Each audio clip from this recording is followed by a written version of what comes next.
పరమహంస ఉపాసించగలిగారు. రామకృష్ణ పరమహంస ఉపాసన అంటే ఏమిటో తెలుసా అండి? ఆయన తన మేనల్లుడితో కలిసి మాట్లాడుతున్నారు ఒక రోజున కలకత్తాలో మఠంలో. మాట్లాడుతూ ఉండగా అమ్మా అమ్మా అమ్మా అంటూ పరిగెత్తి స్పృహ తప్పి పడిపోయారు. పరిగెత్తుకెళ్ళి స్పృహ తప్పి పడిపోతే మేనల్లుడు వచ్చి నీళ్లు కొట్టి లేపాడు.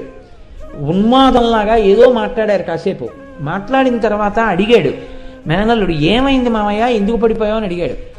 ఇక్కడే ఈ పొదల్లోనే అమ్మవారు ఎర్రటి చీర కట్టుకొని ఆకుపచ్చటి అంచుతో ఉన్న చీరతో గొల్లపిల్లలతో కలిసి నా తల్లి ఆడుకుంది ఈ చెట్టు పొదల్లో.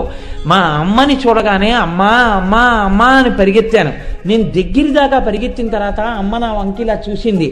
అమ్మని చూడగానే, అమ్మ నా వంక చూడగానే, ఆ రూపాన్ని చూడగానే ఆనంద పారవశ్యంతో మూర్ఛపోయాను రా అన్నారు. ఆయన లేపి మేనల్లుడు గుళ్ళోకి తీసుకెళ్ళాడు. పొద్దున్న కట్టిన చీర కాదు, ఎర్రటి చీర ఆకుపచ్చ అంచుతో కట్టుకునింది కాళికాదేవి. మేనల్లుడు అన్నాడు, ఎంత పని చేసావు మామయ్య, అమ్మా అమ్మా అంటూ నువ్వు ఎందుకు పరిగెత్తావు, నన్ను పిలిచి చెప్తేనే పట్టుకుందరు కదా అన్నాడు. ఇది అమాయకత్వం అంటే. పరమహంస అన్నారు, మనం పరిగెత్తి పట్టుకుంటే దొరుకుతుందిరా, ఆవిడ దొరకాలనుకుంటే దొరుకుతుందిరా, ఆ దొరికేటట్టు అనుగ్రహించడానికి ఇలా పరిగెడుతున్నాను రా అన్నాడు.